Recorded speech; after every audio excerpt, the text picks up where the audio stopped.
Bismillahirrahmanirrahim. Assalamualaikum warahmatullahi wabarakatuh. Alhamdulillahirabbil alamin. Assalatu wassalamu ala asyrafil anbiya'i wal mursalin wa ala alihi wa sahbihi ajmain, amma ba'du. Puji syukur marilah kita panjatkan kehadirat Allah Subhanahu wa taala yang telah memberi kita nikmat sehat serta nikmat iman. Tak lupa kita junjung Nabi besar kita Nabi Muhammad sallallahu alaihi wasallam beserta keluarga dan para sahabatnya hingga umatnya hingga akhir zaman. Amin ya rabbal alamin. Pada kuantum kali ini, Ana akan berdakwah tentang Idul Adha.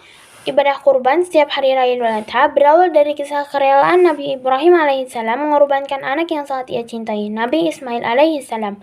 Ismail adalah anak yang sangat dinantikan kehadirannya oleh Nabi Ibrahim. Setiap malam, Ibrahim berdoa diberikan anak yang saleh. Ketika Ismail lahir, Allah memerintahkan Ibrahim untuk membawa anak dan istrinya, Siti Hajar, meninggalkan Palestina.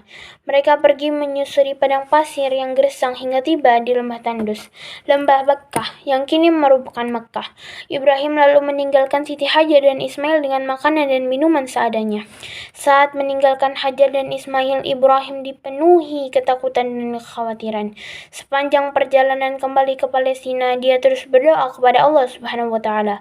Ya Tuhan kami, sesungguhnya aku telah menempatkan sebahagian keturunanku di lembah yang tidak mempunyai tanam-tanaman di dekat rumah Engkau, Baitullah yang dihormati.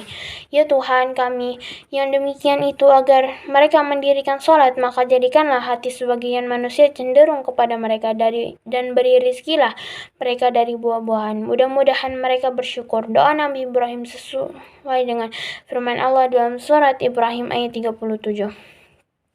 Siti Hajar dan Ismail pun tinggal di padang pasir tersebut. Setelah berhari-hari, Siti Hajar kehabisan makanan dan air susunya mengering. Ismail pun menangis kehausan. Siti Hajar yang panik berlari ke sana kemari di antara Bukit Safa dan Marwah mencari air untuk putranya. Peristiwa ini kini dikenal dengan sa'i, salah satu rukun ibadah haji, yakni berlari-lari kecil sebanyak 7 kali antara Safa dan Marwah. Siti Hajar yang kelelahan pun kembali menuju Ismail, lalu menghentakkan kakinya. Ismail lalu menghentakkan kakinya, lalu muncullah air jernih. Hajar pun mengumpulkan air tersebut. Zami, berkumpullah, kata Siti Hajar. Kini sumur itu dikenal menjadi sumur Zam-Zam. Ismail pun meminum air tersebut dan tak lagi kehausan. Air tersebut menjadi sumber kehidupan banyak orang.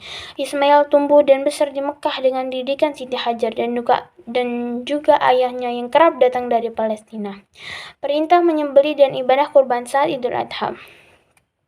Hingga suatu hari, Nabi Ibrahim alaihissalam bermimpi diperintahkan untuk menyembelih anak yang ia sayangi. Wahai anakku, sesungguhnya aku bermimpi bahwa aku menyembelihmu.